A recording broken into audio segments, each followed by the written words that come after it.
महाराष्ट्र के राजनीतिक गलियारे में सबसे ज्यादा चर्चित वोट जिहाद घोटाला केस में अब ईडी की भी एंट्री हो गई है।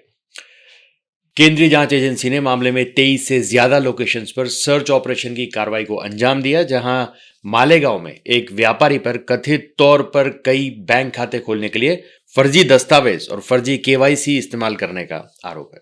माना जा रहा है कि इन खातों में 100 करोड़ रुपए से अधिक का लेन देन हुआ है और इसे बीजेपी वोट जिहाद घोटाला करार दे रही है। महाराष्ट्र में कथित वोट जिहाद को लेकर नेताओं में जुबानी जंग भी तेज हो गई है। एआईएमआईएम सुप्रीमो असदुद्दीन ओवैसी ने जहां डिप्टी सीएम देवेंद्र फडणवीस पर निशाना साधा है, तो देवेंद्र फडणवीस का कहना है कि वोट जिहाद का जवाब अब धर्म युद्ध से दिया जाएगा। ओवैसी और फडणवीस की जुबानी जंग के बीच सूबे के दूसरे मुद्दे दब से गए। आइए जानते हैं कि वोट जिहाद को लेकर बयानबाजी क्यों शुरू हुई और इसमें ईडी की एंट्री कहां से हो गई। वोट जिहाद को लेकर एक तरफ जहां सियासी दलों में आरोप प्रत्यारोप का दौर चल रहा है, वहीं दूसरी तरफ ईडी भी फुल एक्शन में नजर आ रही है। केंद्रीय एजेंसी ने मालेगांव के एक व्यापारी के खिलाफ मनी लॉन्ड्रिंग के तहत कार्रवाई करते हुए छापे मारे। ये छापे चुनावी राज्य महाराष्ट्र और पड़ोसी राज्य गुजरात में 23 जगहों पर मारे गए। आरोप है कि व्यापारी ने कथित तौर पर कई बैंक खाते खोलने के लिए फर्जी दस्तावेज और फर्जी केवाईसी का इस्तेमाल किया, जिससे 100 करोड़ रुपए से ज्यादा का लेन देन हुआ है। मनी लॉन्ड्रिंग के इस केस में 2 लोगों को गिरफ्तार किया है, जिन पर गरीबों को करोड़ों रुपए देकर वोट खरीदने का आरोप है। बीजेपी इस मामले को वोट जिहाद घोटाला करार दे रही है।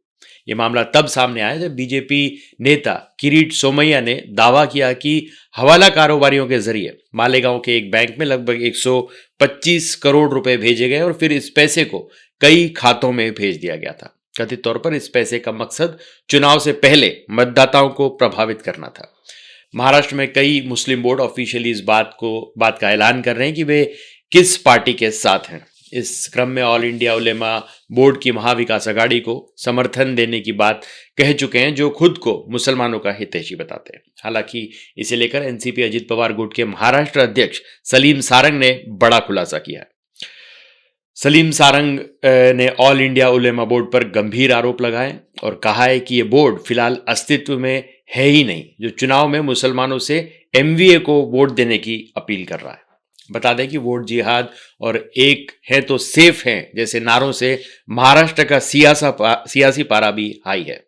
वहीं एक तरफ फडणवीस और ओवैसी एक दूसरे पर निशाना साध रहे हैं, तो दूसरी तरफ बीजेपी ने एमवीए पर निशाना साधना जारी रखा है। महाराष्ट्र की सियासत में फिलहाल गर्मी है, लेकिन इन मुद्दों का फायदा सत्ताधारी पक्ष को मिलता है या विपक्ष को, ये 23 नवंबर को ही साफ हो पाएगा।